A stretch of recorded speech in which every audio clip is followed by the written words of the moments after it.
Hello friends, today let's start with the very new topic and which is related to the biochemistry, that is enzyme as drug target. How enzymes are used for the drug target. So let's see what is drug target and how enzymes are used. So drug target interaction. Now in this there are three things, that is drug, target and interaction. So what is drug? Drug, you know, that chemical that control, prevent, diagnose various diseases. जो diseases, अगर हमको कोई illness होता है तो हम क्या लेते हैं, वहां पे मेडिसिन लेते हैं. Medicine is nothing but it is a drug. Okay, so now target. So suppose for example, अगर आपको पेन हो रहा है, सपोज आपने एस्पिरिन लिया, so here drug is aspirin. तो एस्पिरिन क्या करेगा, उसका टारगेट क्या रहेगा, पेन कम करना. तो पेन वो कैसे कम करेगा, bye acting on the molecule which causes pain in the body, है ना. उस पर एक्ट करेगा और फिर वो पेन कम करेगा. So that molecule is known as macro molecule. And as it is a part of our body, so it is also known as biomolecule. Bio means living, so living organism का part है, that's why उस macromolecule को हम बोलेंगे biomolecule. That biomolecule is nothing but the target of that drug. Okay, and interaction means how the drug interact with the target to compete with the illness, है ना. मतलब drug क्या करेगा, उस टारगेट के साथ इंटरेक्शन करेगा और फिर वो इलनेस कम करेगा. दैट इज एस्पिरिन क्या करेगा, it interact with that molecule which causes, biomolecule which causes pain, और फिर क्या करेगा, उसके साथ इंटरेक्ट करके पेन कम करेगा, वहां पे कुछ ना कुछ रिएक्शन करेगा. तो कैसे वो देखते हैं. So here we will see about the biomolecules. So कौन से बायोमोलिक्यूल्स हमारे बॉडी में प्रेजेंट होते हैं, various biomolecules are there. Like some examples are here: proteins, nucleic acid, receptors, enzymes, hormones, ion channels etcetera. ऐसे अलग अलग बायोमोलिक्यूल्स है. लेकिन जब ड्रग टारगेट इंटरेक्शन की बात आती है तो मेन होता है enzyme and receptors are considered. So how we will see enzyme as a drug target. Enzyme कैसे क्या करते हैं, ठीक है. So what are enzymes. So enzymes are the molecules, biomolecules which are the form of protein. ठीक है, enzyme कैसे बनते हैं, it is a form of protein, and their essential function is they are used as a catalyst. Catalyst means they increase the rate of the reaction. Rate of the reaction means when reaction मतलब क्या होता है कि reactant that is substrate is converted into product.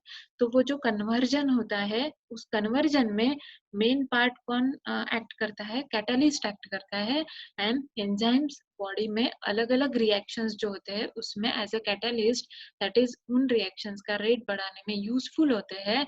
Like 5000 cycles हमारे body में about होते हैं और उसमें enzymes as a catalyst use हो जाते हैं. तो एंजाइम मतलब एक चीज को दूसरे चीज में, एक केमिकल को दूसरे केमिकल में कन्वर्ट करते हैं, but itself they don't get affected.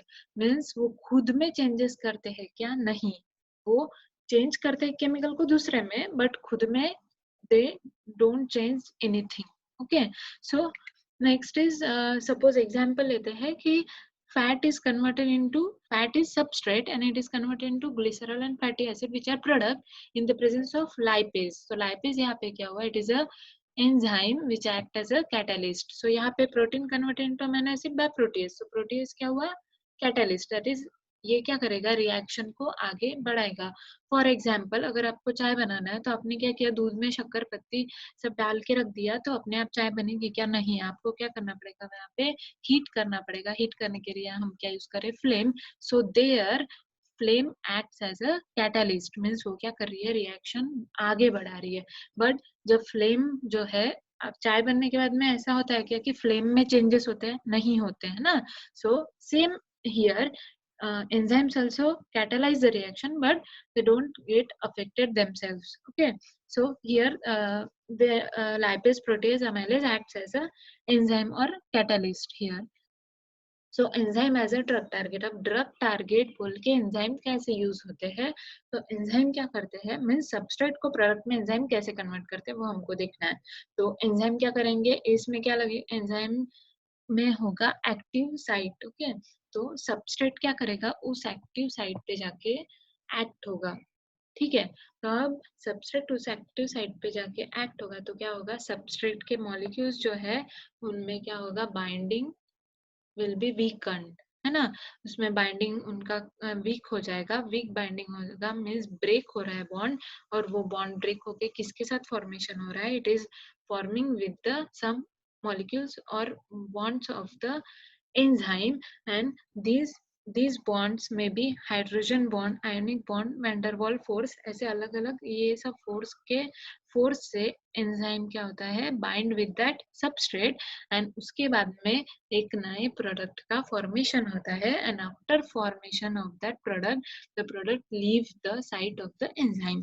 तो enzyme as a drug target, उसमें कौन सी चीजें है, फर्स्ट इज एंजाइम, दूसरा है एक्टिव साइट, एंजाइम की ऐसी साइट जिसपे सबस्ट्रेट अटैक होने वाला है, substrate is the thing which is converted into product, okay, जो इसको प्रोडक्ट में कन्वर्ट करना है, और फोर्थ है प्रोडक्ट, जो कि सबस्ट्रेट और एंजाइम मिलके क्या फॉर्म करते हैं, प्रोडक्ट फॉर्म करते हैं। Okay, so here so here enzyme also gives functional group to the substrate, sometimes functional groups भी देते हैं, like we know enzyme is made up of proteins are made up of amino acid, so amino acid में अगर nitrogen है, hydrogen है, तो ऐसे nitrogen amine groups भी एंजाइम क्या करते हैं, उस सबस्ट्रेट को देते हैं, और फिर function, this is nothing but functional group, तो some time it gives functional group 2। Okay, means protein हमने देखा, तो प्रोटीन को अगर कन्वर्ट करना है हमको, तो प्रोटीन को हम अमाइनो एसिड्स में कन्वर्ट करते हैं, वहां पे हम क्या यूज कर रहे हैं, enzyme for the conversion, means वो एंजाइम क्या कर रहा है, प्रोटीन के बीच में जो बॉन्ड है, प्रोटीन में अमाइनो एसिड्स है, उनके बीच में जो बॉन्ड है वो बॉन्ड ब्रेक करता है, और there is formation of amino acids. अब हो गया अमाइनो एसिड, अब हो गया एंजाइम कैसे ड्रग एक्ट करता है, ड्रग इंटरेक्शन एंजाइम कैसे करता है। अब drug how it interact with the enzyme, हमने देखा एंजाइम कैसे ड्रग के साथ इंटरेक्ट होता है, बट अब देखेंगे ड्रग कैसे एंजाइम के साथ इंटरेक्ट होता है, ड्रग क्या करता है एंजाइम पे। अगर सपोज हमको पता है कि बॉडी में बहुत सारे साइकिल्स होते हैं, that cycles are conducted by the enzymes, है ना, एंजाइम कैटालिस्ट होता है, इसलिए वो साइकिल कंडक्ट होती है। ठीक है, अगर हमको कोई साइकिल रोकना है, सपोज ग्लूकोज फॉर्मेशन की कोई साइकिल है सपोज, तो ग्लूकोज फॉर्मेशन हमको बॉडी में रोकना है, बिकॉज ब्लड ग्लूकोज लेवल हमारा बढ़ गया है, तो हम क्या करेंगे, ऐसा ड्रग यूज करेंगे जो कि वो एंजाइम को इनिबिट करेगा, जो ग्लूकोज में कन्वर्ट हो रहा है। तो एंजाइम को इनिबिट करेगा तो क्या होगा, उस रिएक्शन में वो रिएक्शन वहां पे स्टॉप हो जाएंगे, ग्लूकोज में कन्वर्जन नहीं होगा। सो such drugs are known as enzyme inhibitors, that is these drugs inhibit the catalytic activity of enzymes, and there are various types of these inhibitors, that is competitive inhibitor, non-competitive, and uncompetitive inhibitors. So we will see them in detail.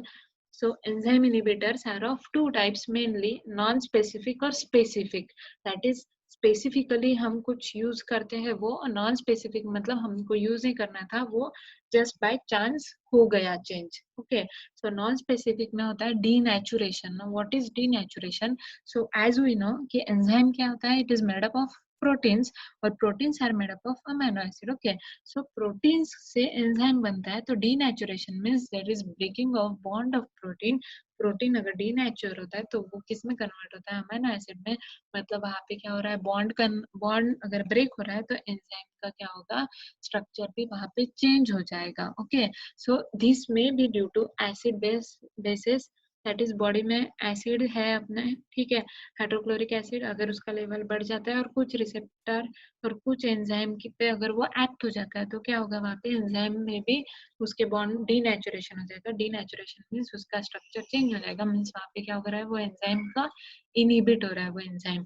जैसे heavy metals reducing agent, ये अननोविंगली हो रहा है, that's why it is non specific, and they are also irreversible. ठीक है, उसको आप reverse नहीं कर सकते, क्योंकि एंजाइम का क्या हो रहा है, स्ट्रक्चर चेंज हो रहा है पूरी तरह से, तो उसको वापस रिवर्स आप कर नहीं सकते, क्योंकि वहां पे ऑलरेडी बॉन्ड ब्रेक हो रहा है। Next is specific, that is specifically we are using for some agents और सम ड्रग्स, मतलब हमको यूज करना है इसलिए। So these are of two types, that is irreversible, जो कि हमने देखा है एसिड बेस टेम्परेचर अल्कोहल वगैरह। रिवर्सिबल में आता है competitive, non competitive, allosteric, uncompetitive, so देखते हैं इन डिटेल क्या होता है, ठीक है। सो कॉम्पिटिटिव इनहिबिटर क्या होता है, ठीक है। So competitive inhibitor means what, that inhibitor which act as a substrate there, means अब हमको पता है कि एंजाइम पे क्या होता है, एक्टिव साइट, उस एक्टिव साइट पे क्या होता है, सबस्ट्रेट आके बैठता है और वहां पे एंजाइम सबस्ट्रेट में रिएक्शन होकर प्रोडक्ट फॉर्म होता है। बट कॉम्पिटिटिव इनहिबिटर क्या करेगा, it will act same as that substrate, उसका क्या होगा, सेम होगा स्ट्रक्चर सबस्ट्रेट जैसा, और वो क्या करेगा, उस एक्टिव साइट पे सबस्ट्रेट के पहले ही जाके बैठ जाएगा। मीन्स वो ड्रग अगर पहले ही सबस्ट्रेट पे जाके बैठ रहा है तो क्या हो रहा है वहां पे, अब सबस्ट्रेट को जगह नहीं है एक्टिव साइट पे बैठने के लिए, मीन्स सबस्ट्रेट अब एक्ट नहीं हो रहा है, तो मतलब क्या हो रहा है, अब वहां पे उस साइकिल में उसका इनहिबिशन हो रहा है। So here competition depends on the concentration, अगर सबस्ट्रेट का कॉन्सेंट्रेशन ज्यादा है तो सबस्ट्रेट एक्टिव साइट पे जाके बैठेगा, ओके। अगर अपने ड्रग का कंसंट्रेशन ज्यादा है तो ड्रग एक्टिव साइट पे जाके बैठेगा और उस रिएक्शन को इनहिबिट करेगा। अगर ड्रग एक्टिव साइट पे नहीं जाके बैठता है, उसका अगर क्वांटिटी कम है तो सबस्ट्रेट जाके बैठ जाएगा और वहां पे रिएक्शन हो जाएगी। So some example is that is succinate is converted into fumarate by the enzyme SDH, that is succinate dehydrogenase, ठीक है। अब सक्सिनेट डिहाइड्रोजनेज क्या कर रहा है, it is converted into, succinate को कन्वर्ट कर रहा है फ्यूमारेट। अगर हमको सक्सीनेट को फ्यूमारेट में कन्वर्ट नहीं करना है तो हम क्या लेंगे, यहाँ पे मैलोनेट लेंगे। Malonate is a competitive inhibitor of SDH. अब यहाँ पे क्या हो रहा है कि सक्सीनेट को फ्यूमारेट में हमको कन्वर्ट नहीं करना है तो हम क्या करेंगे, मैलोनेट लेंगे। Malonate will act as a SDH, that is succinate dehydrogenate के जैसे ही एक्ट होगा, और वो क्या होगा, फ्यूमारेट में फिर उसका कन्वर्जन नहीं होने देगा, सक्सिनेट के साथ अपना अलग से रिएक्शन बनाएगा, ठीक है। So in this way they are use. Then next is non competitive inhibitor, यहाँ पे कोई कॉम्पिटिशन नहीं है, दैट इज एक्टिव साइट खुला रखता है कि भाई तू आके यहाँ पे रिएक्शन कर सबस्ट्रेट, मैं तेरे बीच में नहीं करूंगा, लेकिन ये क्या करता है, ये अपना अलग से अलग साइड पे अदर देन एक्टिव साइट अपना जाके उस पे अटैक करता है एंजाइम पे। एंजाइम पे अगर वो अदर देन एक्टिव साइट जाके अगर अटैच होता है तो क्या होगा, एंजाइम का स्ट्रक्चर चेंज हो जाएगा, जो थ्री डायमेंशनल स्ट्रक्चर है एंजाइम का वो चेंज हो जाएगा। अब स्ट्रक्चर चेंज हो जाएगा तो वहाँ पे क्या होगा, अब सबस्ट्रेट जो है, सबस्ट्रेट का पर्टिकुलर स्ट्रक्चर है उस पे एक्ट करने के लिए, उस पे अटैच होने के लिए एक्टिव साइट पे, तो अब एक्टिव साइट का समवॉट स्ट्रक्चर चेंज हो जाएगा, क्योंकि अदर साइड से नॉन कॉम्पिटिटिव इनहिबिटर ने उसको अटैच हुआ है एंजाइम को, तो अब एक्टिव साइट का स्ट्रक्चर चेंज हो जाएगा। एक्टिव साइट का स्ट्रक्चर चेंज होने की वजह से क्या होगा, substrate can't attach to the active site और वहां पे रिएक्शन नहीं होगा। In this way non competitive inhibitors proceed. Then examples are some anti-cancer drugs. In this anti-cancer drugs क्या होता है कि inhibit enzymes involved in the DNA synthesis. DNA synthesis नहीं होता है तो वहाँ पे they are used as an anti-cancer drug. और cyanide poisoning में भी जो they are inhibitors use होते हैं, they are non-competitive inhibitors. Okay, so here the term competitive, non-competitive and uncompetitive third term is there. So competitive हमको पता है, हम एक शॉर्ट में देखते हैं कि हमने अभी तक क्या देखा। So we know substrate and enzyme, okay. So enzyme, active site and substrate. तो क्या होता है, एंजाइम और सबस्ट्रेट में रिएक्शन कहाँ पे होती है, एक्टिव साइट पे होती है, फिर there is formation of product. तो अब इनहिबिटर्स क्या करने वाले हैं, एंजाइम और सबस्ट्रेट का रिएक्शन नहीं होने देने वाले। तो कॉम्पिटिटिव इनहिबिटर्स क्या करते हैं कि सबस्ट्रेट जैसा ही खुद अपना हुलिया बना लेते हैं और जाके एंजाइम पे एक्ट हो जाते हैं और वहां पे क्या करते हैं, इनहिबिट कर देते हैं उस रिएक्शन को, ठीक है। नॉन कॉम्पिटिटिव क्या करते हैं, वो सबस्ट्रेट को होने देते हैं रिएक्ट, बट क्या करते हैं, अपना अलग साइड से पीछे से जाके वार करते हैं उस पे एंजाइम पे और वहां पे जाके उसको अटैच हो जाते हैं। तो अटैच होने से क्या होता है, एंजाइम का स्ट्रक्चर चेंज हो जाता है। एंजाइम का स्ट्रक्चर जैसे ही चेंज होता है वैसे ही सबस्ट्रेट एंजाइम के साथ कॉम्प्लेक्स नहीं फॉर्म करेगा, तो वहां पे क्या होगा, वो रिएक्शन इनहिबिट हो जाएगी, ओके। समटाइम्स यहाँ पे दिया हुआ है कि समटाइम्स क्या होता है कि एंजाइम सबस्ट्रेट फॉर्म हो जाता है, देन इट इनहिबिट्स, और समटाइम्स क्या हो जाता है, डायरेक्टली एंजाइम सबस्ट्रेट को ये फॉर्मेशन नहीं होने देता। अनकॉम्पिटिटिव है, देयर इज नो कॉम्पिटिशन, वो क्या करता है भाई, एंजाइम सबस्ट्रेट तुम दोनों अच्छे से रिएक्शन कर लो, बट जब प्रोडक्ट फॉर्म होने की बारी आती है तो ये क्या करता है, अनकॉम्पिटिटिव इनहिबिटर, उनके बीच में जाके एंजाइम सब्सट्रेट के बीच में जाके वहां पे क्या करता है, रिएक्शन फॉर्म करता है। तो इस पे से हमको क्या पता चलता है कि कॉम्पिटिटिव डायरेक्टली सब्सट्रेट का वेश में आके एंजाइम पे रिएक्ट होकर क्या करता है, अपना रिएक्शन बनाता है, इनहिबिट करता है। नॉन कॉम्पिटिटिव क्या करता है, पीछे से जाके वार करता है और एंजाइम का स्ट्रक्चर ही बदल देता है, so that substrate can't react with it. And uncompetitive क्या करता है, एंजाइम सब्सट्रेट को फॉर्म होने देता है उनका कॉम्प्लेक्स, फिर उनके बीच में जाके रिएक्शन करता है। तो this is the types of enzyme inhibitions, and in this way drug react or interact with the enzyme. Okay, so drug, so how enzymes are used as a drug target. So इसमें हमने देखा पहले drug target interaction क्या होता है। Drug target interaction समझ गया कि ड्रग का जो टारगेट होता है, दैट इज, अगर मैंने एग्जांपल दिया था कि एस्पिरिन का टारगेट है, उसको पेन कम करना है, तो वो इसके साथ इंटरेक्ट करेगा बायोमोलिक्यूल के साथ। सो उसके साथ उसको बायोमोलिक्यूल चाहिए रहेगा, उस पर वो इंटरेक्ट करेगा, उसको इनहिबिट करेगा और वहां पे इंटरेक्शन होगा। तो वो बायोमोलिक्यूल का आज हमने एक टाइप देखा, दैट इज एंजाइम। तो एंजाइम ड्रग के साथ वैसे ही रिएक्शन कैसे बनाते हैं कि उनको एक्टिव साइट होता है एंजाइम का, और सबस्ट्रेट एक्टिव साइट पे रिएक्शन करता है और there is formation of product. तो अब क्या करता है, एंजाइम इनहिबिटर्स क्या करते हैं, enzyme inhibitors directly act on the active site और indirectly act. So there is non specific, specific, दो टाइप के इनहिबिटर्स है। नॉन स्पेसिफिक जो है वो स्पेसिफिकली हम टेंशन देके उनको नहीं बनाते हैं, they are happening. So denaturation जैसे बॉडी में हो जाता है ड्यू टू एसिड बेसिस जो बॉडी में है already, temperature, then alcohol, then heavy metals अगर हम ले लेते हैं, रिड्यूसिंग एजेंट, उनके कारण स्ट्रक्चर एंजाइम का चेंज हो जाता है एंड इट इज इरिवर्सिबल, उसको हम रिवर्स नहीं कर सकते। स्पेसिफिक जो है उनको, स्पेसिफिक में जो रिवर्सिबल है उनको हम रिवर्स कर सकते हैं। So they are the competitive inhibitors and non competitive और अनकॉम्पिटिटिव। कॉम्पिटिटिव क्या होता है, it acts as a substrate. Non-competitive, it acts on the other side of the substrate, which is also known as a allosteric site.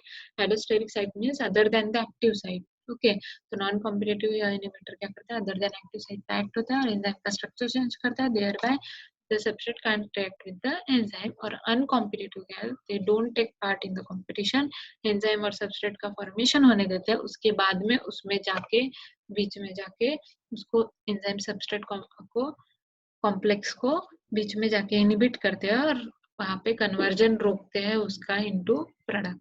Okay, so how in this way we have studied that how enzymes are used as a drug target. Okay, so thank you so much for listening. Thanks a lot.